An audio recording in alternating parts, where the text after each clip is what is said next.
Mercedes came into the French Grand Prix expecting to race Ferrari and Red Bull for victory, but it can't figure out why its updated F1 car was so slow in qualifying.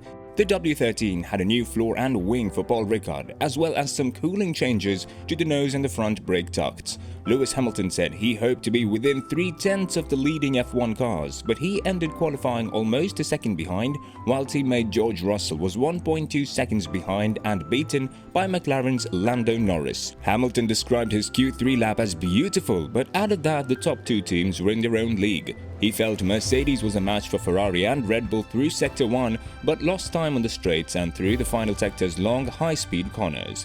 "I don't know what's happening," he said. "It's like they have less drag and more downforce in all the corners." Meanwhile, Mercedes boss Toto Wolff said the team was surprised by the lack of performance in France after encouraging recent outings at Silverstone and the Red Bull Ring. "We came here thinking we would race for a victory, and we're further off than we were before. We were slowly but surely working our way back to the front runners, and there were good signs in Silverstone. Then we went to Austria, a track where we're normally not competitive at all, and we could clearly see the signs why we were not competitive. But we were close, so that was acceptable. And we brought quite a nice update package to Paul Ricard. The track is smooth, off we go, let's hunt them down. And boom, no performance. Like, no performance. And we can't figure it out. We can't figure out what went wrong." Hamilton's practice experiments with different rear wings, according to Wolff, were futile, with the biggest downforce wing producing too much drag on the straights and the skinny version costing too much grip in the corners. Russell also suggested that the failed experiments could be a sign of things to come. "It's a lesson for us that we just need to focus on ourselves and really try and focus on getting the most out of the car rather than experimenting too much." But he later caveated that by saying the team needs to understand what does and doesn't work with its 2022 car.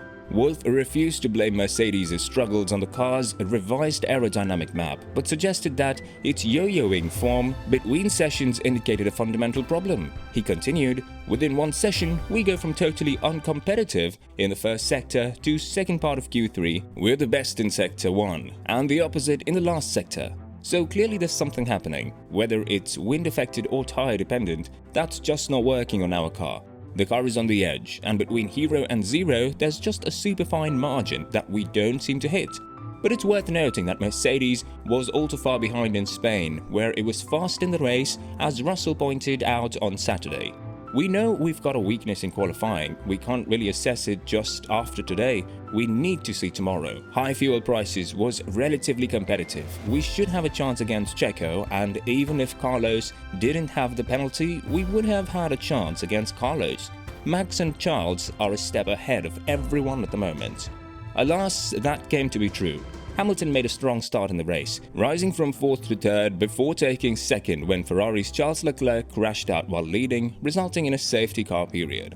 It put Hamilton behind race leader Verstappen on the track with a new set of hard tyres. Nevertheless, the Briton was unable to compete with his 2021 title rival, finishing 10 seconds behind. When asked after the race if he thought he could keep up with Verstappen, Hamilton said the Red Bull driver was simply too fast and that he could only stay with him for a few laps. "Literally, I'm full gas down the straight and he's pulling away. One of the biggest deficits was the straight line today. So if you're losing 4/10, whatever it is, 3/10 on the straight, there's nothing you can do about that. So we've got to work to improve that for the future, and I'm sure there's a couple other places that we could do better.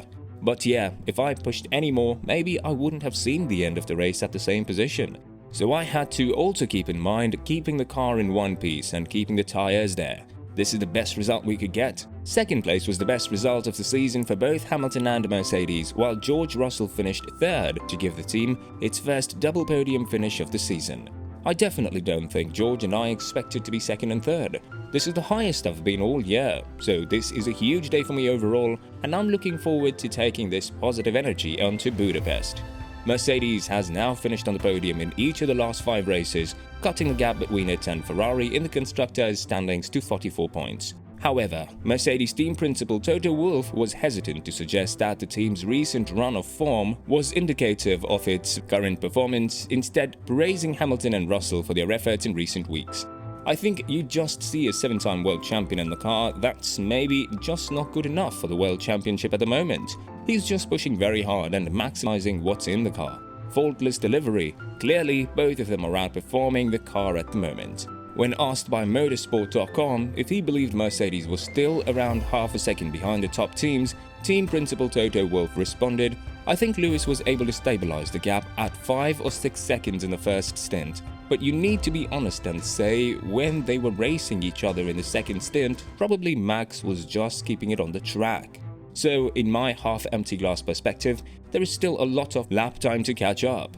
Mercedes had a perplexing weekend in France, as on a weekend where it had hoped to compete for the win, it was left further back than in recent races. Wolff reckoned that key now was the team getting to the bottom of why its French performance did not match expectations.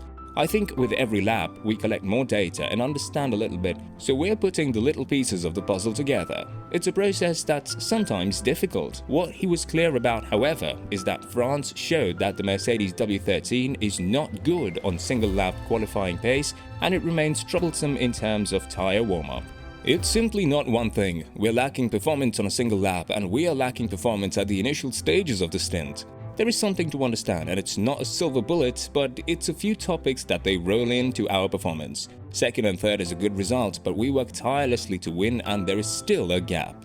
Meanwhile, Red Bull boss Christian Horner, while unsurprised by Mercedes' car's top speeds, says nothing stood out significantly to them, remained confident that the rival team was making inroads on the leaders.